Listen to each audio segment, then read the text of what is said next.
ஏன் புரட்டாசி மகாலய அமாவாசை ரொம்ப சிறப்பு மிக்கதுன்னா, நம்மளோட முன்னோர்கள் நம்ம வீடு தேடி வந்து நம்ம கொடுக்குற தர்ப்பணத்தை ஏற்றுக்கொள்கின்ற ஒரே அமாவாசை புரட்டாசி மகாலய அமாவாசை தான். மகாலய பட்சத்தோட இந்த 15 நாட்களும் முன்னோர்கள் நம்மளோடயே தங்கியிருப்பதாக ஐதீகம். இந்த 15 நாட்களும் தர்ப்பணம் கொடுக்க முடியாதவங்க புரட்டாசி மகாலய அமாவாசை அன்னைக்காவது தர்ப்பணம் கொடுங்க.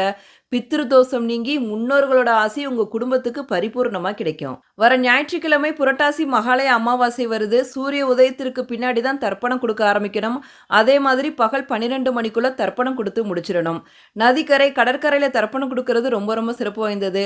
இல்லை எங்களால் அங்கெல்லாம் போக முடியாது அப்படிங்கிறவங்க வீட்டிலேயே உங்க முன்னோர்களோட பேரை சொல்லி எள்ளும் தண்ணியை இறைச்சிட்டு படையல் போட்டு வழிபாடு செய்யலாம். அமாவாசை அன்னைக்கு பசுமாட்டுக்கு அகத்திக்கீரை கொடுப்பது, ஏழை எளிய மக்களுக்கு தானம் கொடுப்பது ரொம்ப ரொம்ப சிறப்பானது. தானம்ங்கிறது எல்லா நாளுமே செய்யலாம். ஆனால் அமாவாசை அன்னைக்கு செய்கிறது ரொம்பவே சிறப்பு வாய்ந்தது. முடிஞ்சா